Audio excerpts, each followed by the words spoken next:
Bismillahirrahmanirrahim. Assalamualaikum warahmatullahi wabarakatuh. Salam sejahtera untuk kita semua, sahabat Dayana Berbagi dimanapun saja berada.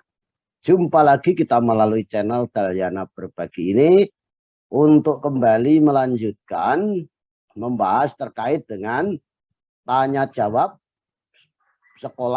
program sekolah penggerak, masih terkait dengan pembelajaran dengan paradigma baru.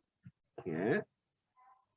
Awalnya memang bukan pengembangan kurikulum ya, jadi pembelajaran dengan paradigma baru. Nah, meskipun di tahun 2022 ini apa yang disebut dengan pembelajaran paradigma baru itu menjadi kurikulum prototipe ya, yang sudah diterapkan sejak awal diterapkannya program sekolah penggerak ini. Jadi pada bagian ke-18 ini kita akan melihat bagaimana pertanyaan-pertanyaan yang diajukan ke Kemendikbud dan jawaban dari tim yang ditunjuk oleh Kemendikbud untuk menjawab pertanyaan-pertanyaan tersebut, baik dari guru, kepala sekolah, pengawas, siswa, orang tua, atau masyarakat, dan juga para pemangku kepentingan pendidikan lainnya.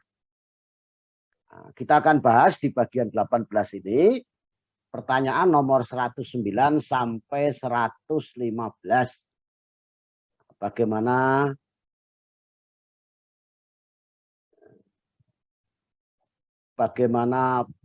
pertanyaan-pertanyaannya? Nanti kita akan lihat ya. Yakni pertanyaan mulai nomor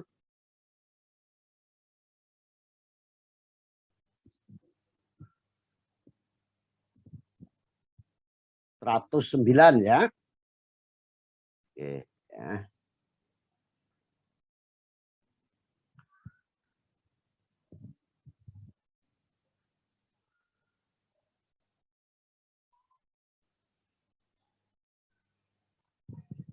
Jadi kita akan bahas mulai nomor 109. Saya share screen dulu. Nah, bagaimana pertanyaan nomor 109? Insya Allah nanti kita akan bahas sampai nomor 115 ya. Ini ya. Jadi nomor 109 itu pertanyaannya adalah apakah perencanaan berbasis data. Nah, jadi kalau sebelum ini ada yang namanya sistem penjaminan mutu internal atau SPMI, nah, di mana salah satu siklusnya itu adalah perencanaan peningkatan mutu. Perencanaan peningkatan mutu itu tentu sebelumnya dilakukan dulu pemetaan mutu, kemudian analisis data mutu. Sebagai dasarnya adalah 8 standar nasional pendidikan atau 8 SNP yang dirinci menjadi indikator dan subindikator. Nah, SPMI itu mulai tahun 2021 sudah tidak dilaksanakan lagi, sehingga akan diganti dengan AKM, asesmen kompetensi minimum, dan survei karakter dan survei lingkungan belajar. Kemudian istilahnya di perencanaan itu dinamakan perencanaan berbasis data. Nah, ini ada pertanyaan dari guru atau pengawas atau masyarakat yang menanyakan apa yang dimaksud dengan perencanaan berbasis data itu. Jadi akan tersedia laporan yang memotret kondisi mutu pendidikan yang dikumpulkan dari berbagai sumber data dan akan dikunjungi oleh seluruh pemangku kepentingan untuk evaluasi dan perencanaan. Jadi kalau sebelum ini itu ada juga di raport mutu pendidikan ya. Nah, laporan ini dapat digunakan oleh satuan pendidikan dan Pemda sebagai instrumen refleksi diri untuk pengembangan area sehingga dapat merancang perbaikan yang tepat. Tuh ya. Jadi mulai tahun 2021 kemarin sudah ada AKM, survei karakter dan survei lingkungan belajar ditambah dengan dari sumber data lainnya. Nanti akan tersedia ya, rapot pendidikan baik itu di sekolah maupun di daerah.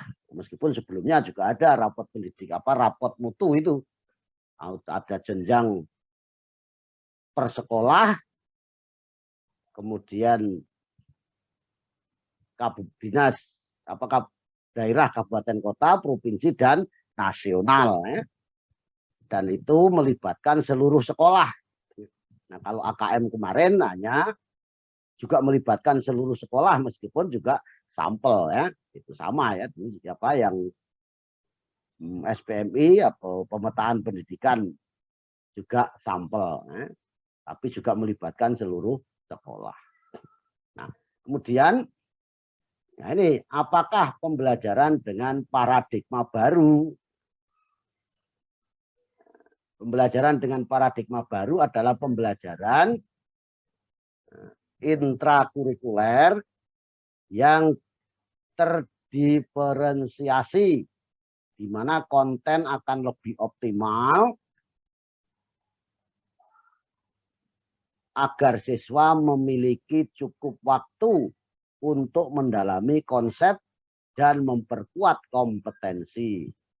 Guru memiliki keleluasaan untuk memilih berbagai perangkat pembelajaran sehingga pembelajaran dapat disesuaikan dengan kebutuhan belajar dan minat siswa.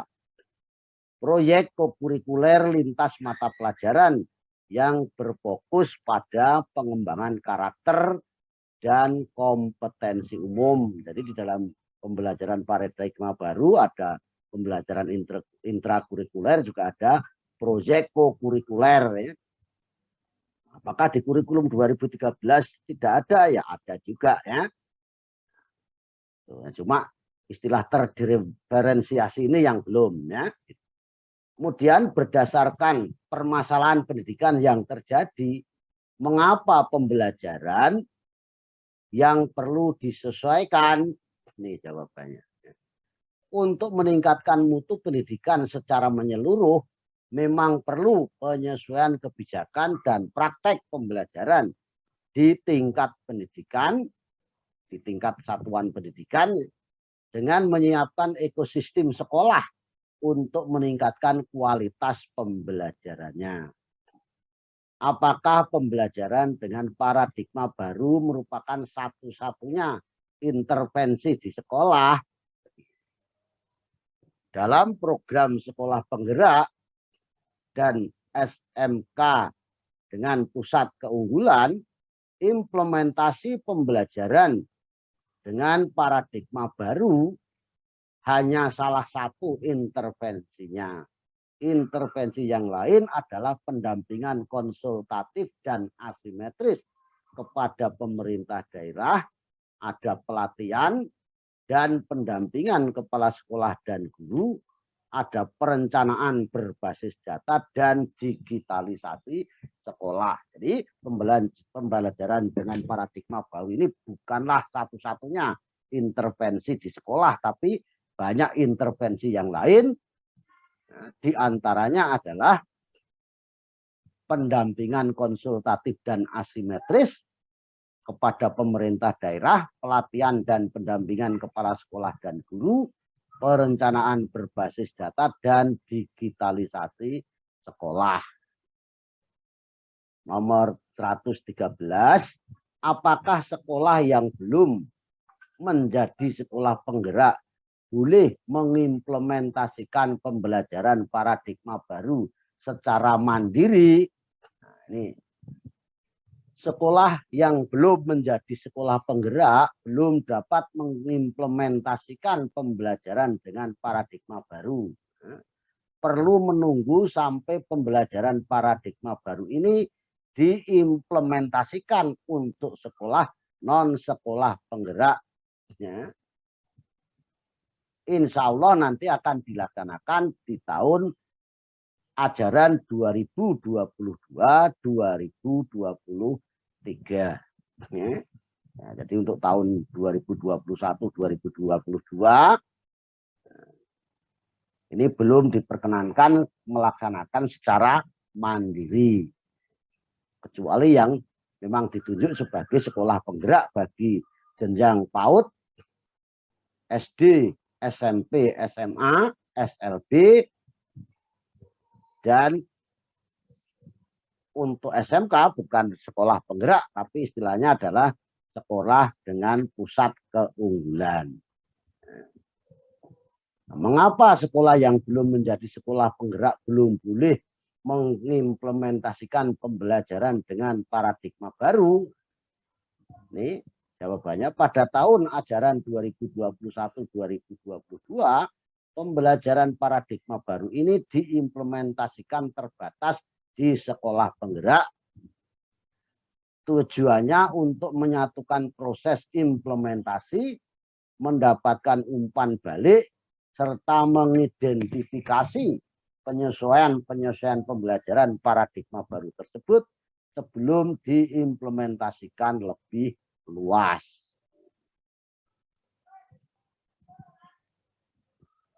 Nah, sampai 115 ya.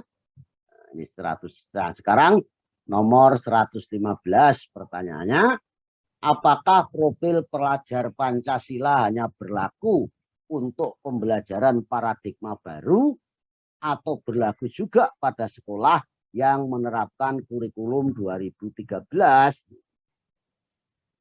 Profil pelajar Pancasila tidak hanya berlaku untuk sekolah yang menggunakan pembelajaran paradigma baru saja, namun berlaku juga untuk sekolah yang menerapkan kurikulum 2013.